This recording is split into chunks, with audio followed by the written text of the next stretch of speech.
Ô cái này một tray mùi mò mới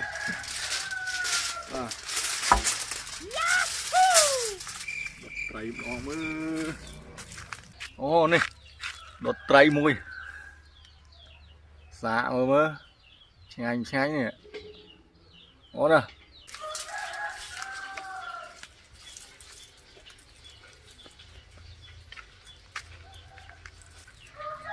đột tray đột mùi mà biết mạch với hàn hộp lúa thấy đột này đột mùi mà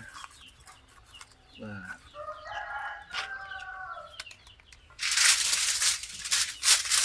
chọn tray đột này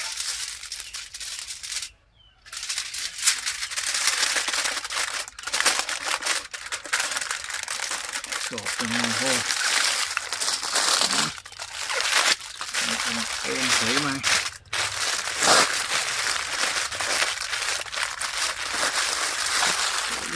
một khuôn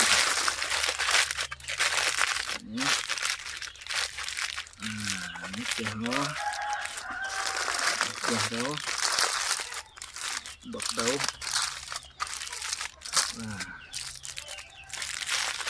bạch tay người ngày hết này nhé vừa thì sai rồi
chạy lâu hơn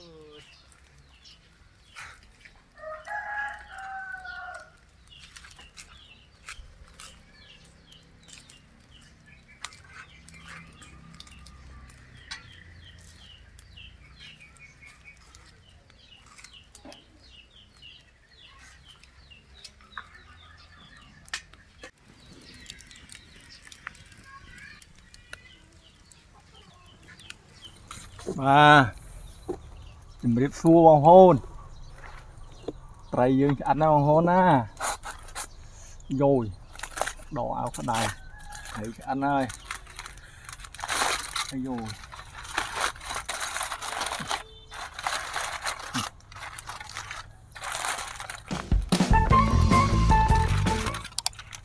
để không có thôi đầu nhìn bóng á bà chùm rít xua bong hôn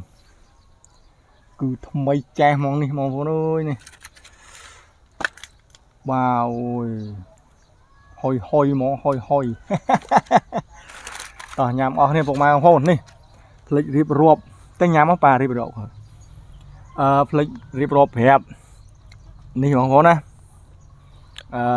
miền chữ rụ bật đáy bật đó bà chữ rụ đầy bật đó hay năng chữ rụ một miếng chữ rụ bàn như vật lai như này màu hôn này miền chìm vuông là cái chị chu của tâm này chủ sỏi nó ngon ôi ngày nhau hôn ta nhắm nó ngon đi này hôn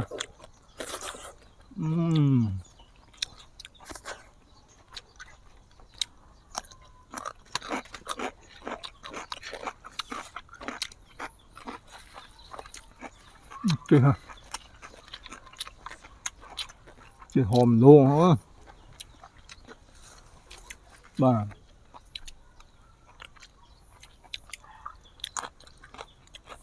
ngon nhá Ngon. Thấy đốt nó mới hơi nhảy đốt ớt nè chọn bài bao gồm lịch bài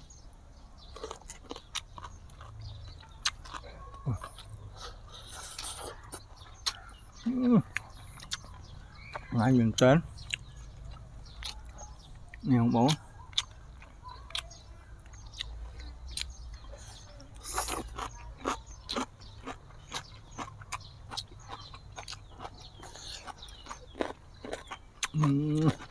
tìm nó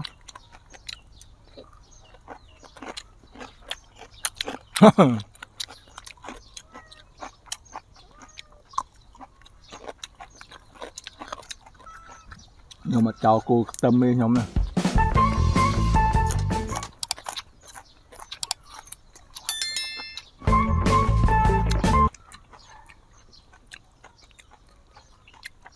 trộn mía không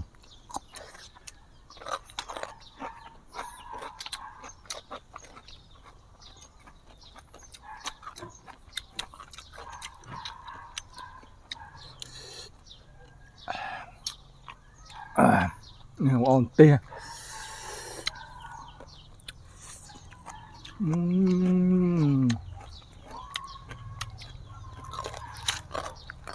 ngon quá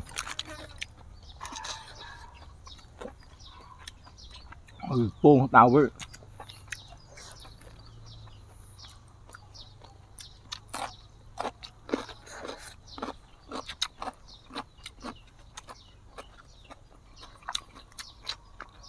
nấu chuyện thụ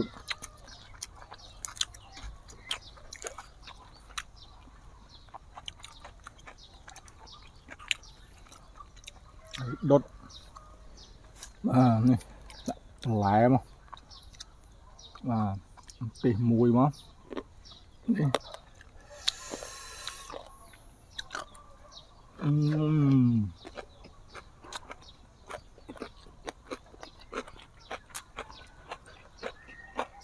được đi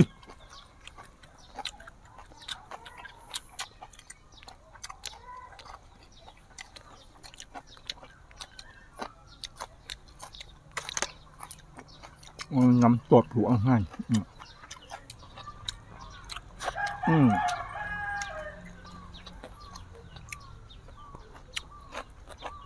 hàng trộn mì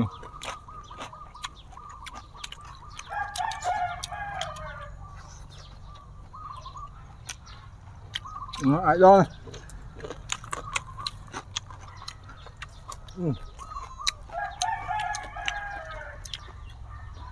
mà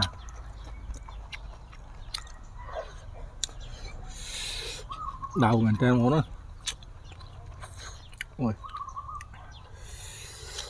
đầu hơi một tí hơi lít đảo trong kiềng cái bờ ọt há lọt ngành ọt cả đảo ọt ngành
Ủa thấy không?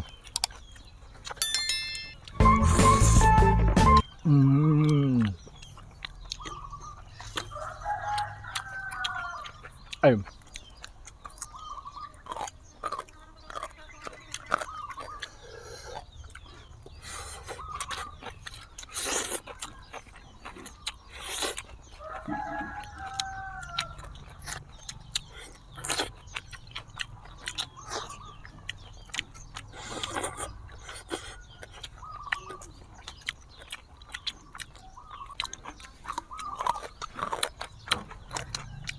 Bọn em không?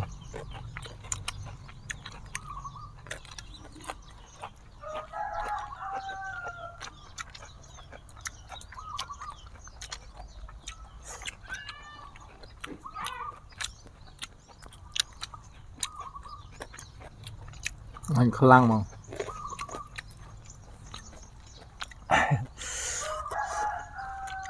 ôn lốp phải đốt đây không hôn đốt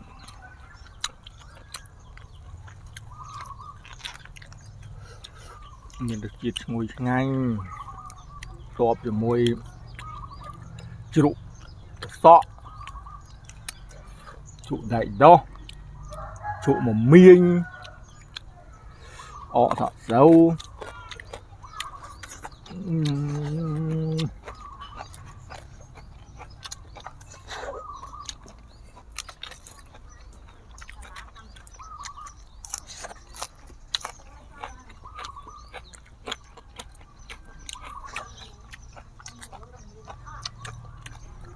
cho cầm pu rồi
ơi mà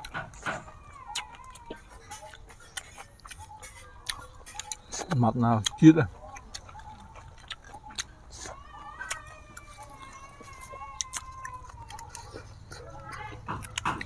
đầu đau quá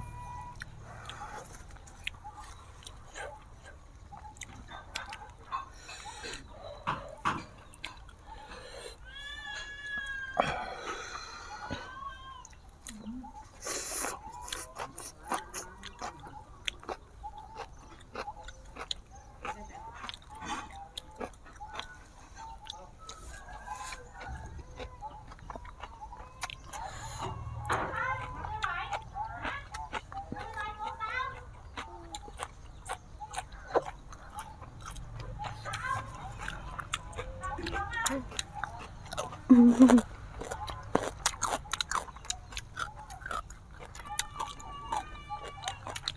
ơi nhằm mà lại chứ thà nó mình đâu sọc phiếp nó bọc hôn mình lại dương mình lại thô mà chết nhằm mà lại chứ thà cứ bầu đó chùm nuôi để sọc phiếp và từ ở sau mình dùng người sư cắt ấy đấy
và bóng ôn đã cô tâm mà giờ định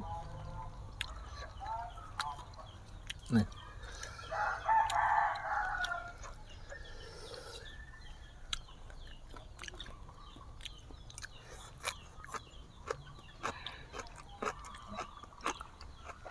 và play chơi chặt phép né lưu thụ nhẹ môi ho ho